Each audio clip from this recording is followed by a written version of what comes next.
Biaya yang timbul akibat proses penagihan termasuk namun tidak terbatas pada biaya pihak ketiga dapat dibebankan kepada peminjam. Assalamualaikum warahmatullahi wabarakatuh. Apa kabar teman-teman semuanya? Semoga semua dalam keadaan sehat walafiat ya. Diberikan kesehatan, kelancaran, serta kemudahan dalam segala urusan apapun itu. Hari ini semangat kita makin kita kuat mental. Oke teman-teman, kali ini saya akan membahas tentang biaya-biaya tak terduga ini ternyata ditanggung oleh nasabah pinjol. Nah, biaya-biaya apa saja itu dan pinjol-pinjol apa saja itu yang mulai merubah peraturannya, kita akan bahas secara tuntas.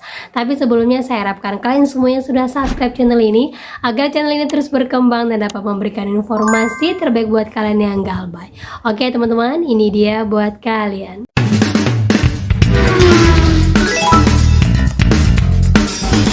Oke teman-teman, sebelumnya saya mau bahas dulu ya, ada seorang teman yang mengaku dia pinjam itu sebesar 300.000. Tiba-tiba langsung dicairkan sebesar 5 juta. Pada saat dia konfirmasi hanya ngomong maaf itu tidak sengaja. Nah, seperti informasi ini, tolong teman-teman masih bisakah saya membatalkan? Saya barusan kepepet dana 300.000. Saya ajukan. Kenapa tahu-tahu setelah dana pengajuan jadi 5 juta? Begitu proses dana sedang dicairkan, saya langsung chat CS untuk agar jangan diproses. Tahu-taunya dapat notif dana sudah dicairkan. Saya nggak mau segitu, saya nggak ada dana buat balikinnya. Tolong saya teman-teman, gimana caranya dana mau saya balikin? Nah, aplikasinya bernama Pinjamin. Dia bilang saya tidak butuh sebanyak itu. Terus apa yang dijawab? Bahwa pengajuan pinjaman kakak sudah berhasil diajukan, prosesnya dilanjutkan ke tahap pengecekan dan tidak dapat dihentikan lagi informasinya. Nah, banyak menyarankan seperti ini, kak laporin ke OJK karena API aja kak, supaya kakak ada backup juga. Soalnya di OJK ada pilihan kasus penerima dana tidak sesuai dengan yang diajukan. Dan banyak yang bilang, apakah itu bisa dikembalikan? Jawabannya bisa, tapi dengan panduan OJK. Ya, caranya kalian bisa screenshot semuanya permintaan kalian dan dicairkan lebih dari permintaan kalian. Kemudian kalian minta bantu OJK untuk mengembalikan uang ini. Jangan asal konfirmasi ya ke pinjolnya karena ini bahaya. Lewat OJK, biar nanti OJK fasilitasi. Sampaikan, saya pinjamnya sekian tapi cairnya sekian. Sekarang saya mau mengembalikan uangnya karena saya tidak akan sanggup untuk membayarkan ini semuanya.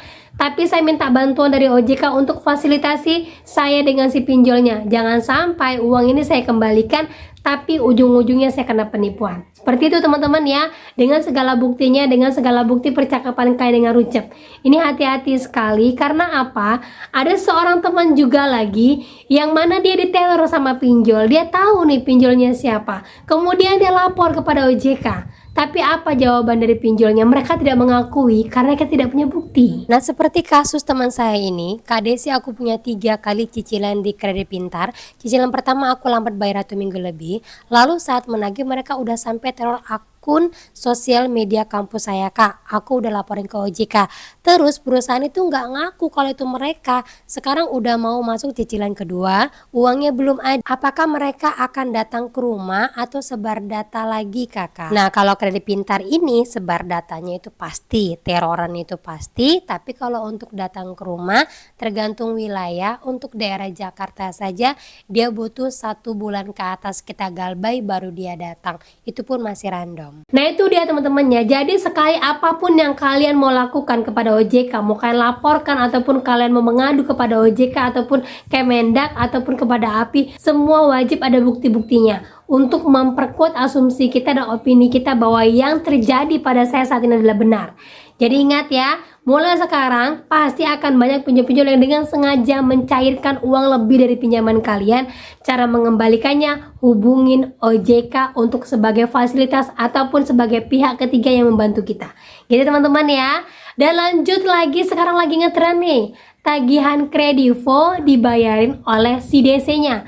Dan ujung-ujungnya DC Kredivo ngamuk ke kita minta dibayarkan ulang. Nah, seperti pengakuan teman-teman kita ini yang dipaksa sama DC-nya. Yang pertama bilang, BTW hati-hati, DC Kredivo berani bayarin tagihan kita loh. Padahal dari awal udah nggak mau, tetap aja tiba-tiba dibayarin. Jadi tunggakan di Kredivo nggak ada, giliran kita yang punya tanggungan sama DC-nya. Terus ada yang jawab, loh kok bisa gitu ya? Pernah juga dengar di TikTok gitu, karena DC beli surat tagihan utang dari aplikasinya. Saya yakin yang ngomong gini tuh joki-joki nyambi sebagai DC. Terus ada lagi yang bilang gini, tuh bener kan aku ditawarin bener-bener gak mau, tiba-tiba tunggangan aku udah terbayar secara sistem. Jengkelin kan, untung udah lunas DC-nya ya, aku cicil per bulan mau gak mau walaupun sebenarnya laporan OJK juga bisa katanya. Jadi ibaratnya ini sistem pemaksaan yang mau gak mau kita ya harus bayar karena punya hutang ke orang. Nah ini pernah terjadi teman-teman ya, sebenarnya dari tahun lalu ada banyak trennya, nah sekarang naik lagi nih. Jadi hati-hati sekali, jangan mau diperas sama DC. Ingat, kalau DC-nya berbaik hati ngatain, Mbak tagihannya saya bayarin dulu ya, nanti Mbak bisa cicil bayar ke saya, sampaikan ke DC-nya, Pak, saya tidak pernah minta Bapak untuk bayarin. Ini sebagai bukti bahwa lebih baik saya galbay daripada Pak bayarin, karena saya tidak tahu kapan bayar Bapaknya nanti. Karena saya tidak mau ditagih sama Bapak dan akan terjadi hutang pribadi antara saya dengan Bapak. Ingat, hutang pribadi itu lebih mengerikan daripada hutang pinjol. Bisa jadi kehilangan nyawa dan bisa lagi kehilangan barang-barang yang ada di rumah kita, karena tidak adanya ikatan dalam hutang pribadi tersebut. Ya teman-teman, yang lebih baik galbay aja, nggak usah terima yang seperti ini, bahaya ke depannya. Ujung-ujungnya terornya lebih ngeri lagi, barang-barang di rumah kita bisa diambil, dan itu ada pernah terjadi gitu ya. Dan lanjut lagi teman-teman, jadi di sini saya ada baca ya salah satu konten di mana dia mengatakan bahwa ternyata ada biaya ini yang dimasukkan oleh pinjol yang tidak kita ketahui. Akhirnya di sini saya coba untuk kulik-kulik lagi perjanjian pinjol. Ternyata ada satu poin yang memang sudah ditambahkan sama pinjolnya, yang mana intinya itu kita membayarkan pinjol untuk menyewa pihak ketiga datang ke rumah kita. Nah, berawal dari satu konten yang FYP di TikTok saya baca, biaya penagih yang bisa ditagihkan ke lo, bukan ke mereka. Ini yang paling jarang disorot. Di beberapa kontrak ada klausul seperti ini, biaya yang timbul akibat proses penagihan termasuk namun tidak terbatas pada biaya pihak ketiga dapat dibebankan kepada peminjam. Artinya kalau mereka pakai jasa DC untuk menagih lo, biaya bisa ditambahkan ke tagihan lo. Nah akhirnya saya temukan satu klausul di pinjol pinjamin yang kata-katanya hampir sama. Di klausul ketiga mengatakan bahwa apabila biaya penagihan telah dialihkan kepada tim penagihan atau pihak ketiga yang kami libatkan, maka biaya tersebut akan dibebankan kepada pinjaman Anda. Namun jumlah totalnya maksimal tidak melebihi 100% dari pokok pinjaman Anda, dan segala resiko yang timbul akan ditanggung oleh kami berhubungan langsung dengan kolektor. Dan saya coba cari lagi di pinjol Indosatku, ada kata-kata yang mengatakan bahwa penerima pinjaman setuju dan karenanya wajib membayar sesuai dengan jumlah yang telah ditetapkan oleh Indosatku untuk biaya-biaya seperti biaya keterlambatan atau kredit yang telat dalam pembayaran dan biaya-biaya lainnya. Penerima pinjaman setuju bahwa biaya layanan tersebut itu akan dibebankan secara satu kali kepada penerima pinjaman. Nah ini kecil-kecil sekali tulisannya ya, kalian bisa kulik-kulik lagi, dan ternyata memang pinjol-pinjol sekarang sudah menambahkan satu poin ini, yang mana biaya pihak ketiga yang turun ke lapangan itu adalah dimasukkan ke dalam pinjaman kita. Nah itu ya dia isi-isi perjanjian teman-teman ya. Jadi saya coba kulik lagi di mana pinjol-pinjol yang mempunyai kata-kata seperti ini, dan rata-rata yang saya temuin mungkin banyak ya, tapi yang saya temuin saat ini tuh ada beberapa. Yang pertama itu adalah Indosatku yang tadi awal, yang kedua adalah Pinjami, kemudian Indodana, lanjut Kredit Pintar, kemudian Atom Paylater, lanjut lagi itu adalah GoPaylater, GoPay Pinjam. Di situ ada kata-katanya, mungkin yang lain banyak, tapi di sini ada kata-katanya yang hampir sama dan serupa, yang menyatakan bahwa semua pihak ketiga yang datang ke rumah kita itu yang bayar adalah kita. Jadi ingat teman-teman, jangan pernah bernego sama DC setiap yang datang ke rumah kita, karena kita yang bayar ini. Jadi lanjutkan aja terus galbay, karena kalau semakin membuat kita galbay, semakin membuat DC-nya itu berpikir untuk menyewa DC lapangan, berpikir lagi untuk membuat DC itu datang ke rumah kita. Karena apa? Kalau kita nggak bayar, seluruh biaya-biaya itu akan dibebankan kepada siapa? Dibebankan kepada perusahaan otomatis kan ya, dan otomatis perusahaan akan merasa rugi. Jadi dengan cara kita galbay ini untuk menghentikan DC datang ke rumah kita, dan ini bisa memutuskan rantai DC yang suka minta uang jajan sama kita.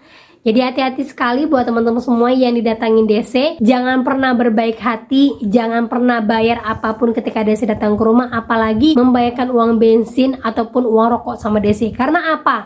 Biaya DC datang ke rumah kita tuh udah dibebankan kepada kita. Dari biaya keterlambatan, biaya lain-lainnya itu dibebankan kepada kita. Masa DC datang ke rumah kita bayar lagi? Mau berapa lagi kerugian kita? Lebih baik kita galbay aja dulu, biarkan aja itu urusan pinjol yang bayar-bayar seperti itu.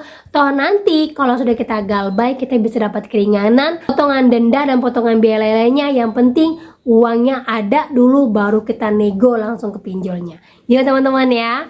Nah oke, itu dia informasi bisa saya sampaikan buat kalian. Semoga informasi ini menjadi mood booster, semangat baru, kuat mental, menambah wawasan lagi. Dan akhir kata saya ucapkan Assalamualaikum warahmatullahi wabarakatuh.